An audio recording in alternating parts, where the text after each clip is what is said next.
हम सबों के बीच पूरा भोजपुरी के मामा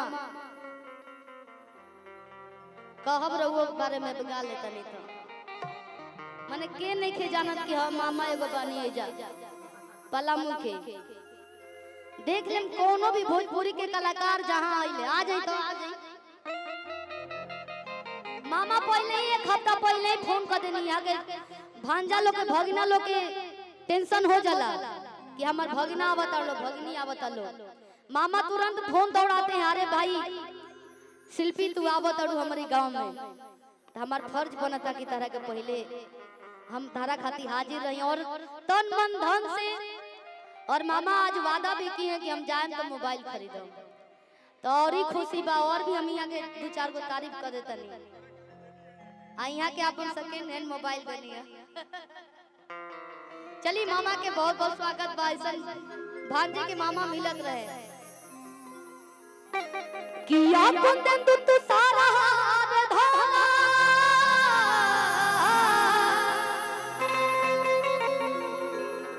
या शुभ्र वस्त्रावृता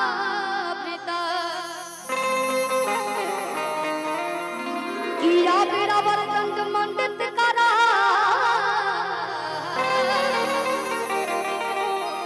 या श्वेत पद्मासना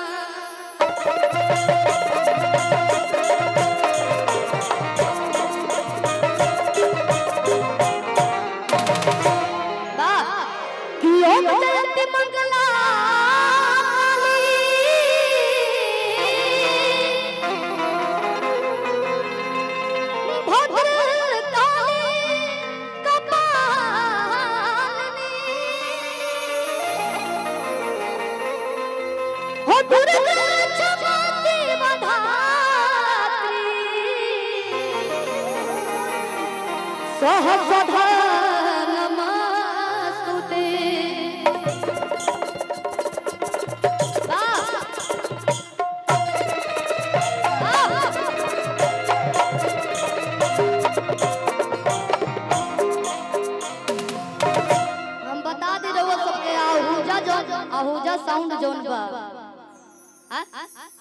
विश्वकर्मा। अच्छा एक नाम है ब्रांड विश्वकर्मा साउंड।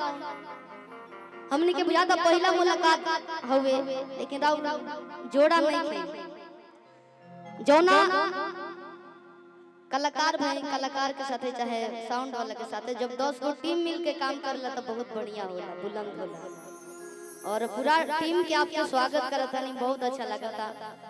कैसे लगातार हमने के एक हफ्ता से कार्यक्रम चला था। आज रात रहे कार्यक्रम और आज बा फिर काल बा लेकिन कहे के भक्त माई के दरबार में गए पड़े। माई के तो भजन रोज होता, आज भगवान भोलेनाथ के दरबार में बनी जा आज सब लोग झूमी। माई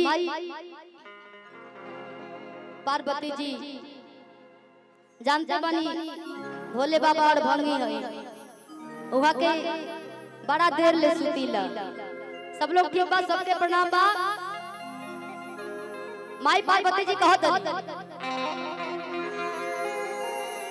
माई के साथे साथे पूरा चिरई चुरू समस्त देवता लोग टेंशन में बा कि भगवान भोलेनाथ कब उठो। आधे लगली जगावे देखी भोर के किरनिया फूटी फूटी है। आधे लगली जगावे देखी भोर के किरनिया फूटी फूटी है। ए भोले बाबा उठी उठी है, ए भोले बाबा उठी उठी है। आध लगली जगावे देखी भोर के किरनिया फूटी फूटी है। लगली जगावे देखी भोर के किरनिया फूटी फूटी है। ए भोले बाबा उठी उठी है, ए भोले बाबा उठी उठी है।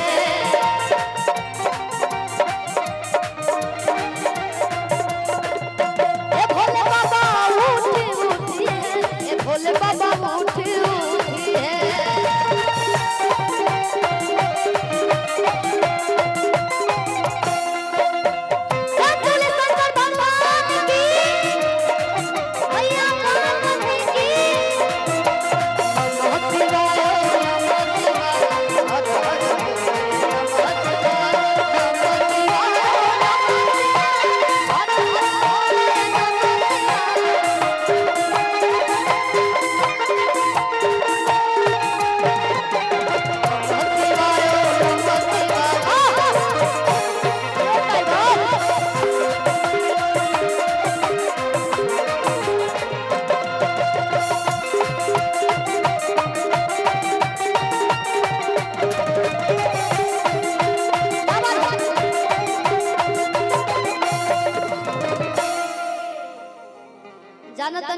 सोमारी हो। आ सोमारी में सखी लोग व्रत करेला, जानत नहीं गाय करती। एगो गाना गले रही, सब लोग सुन ले। अरे करिले सोमारी बचपने से, अरे मांगिले मनोती अपना मने से, कि रुपया वाला मोटा हम नहीं बाटी चाहिए,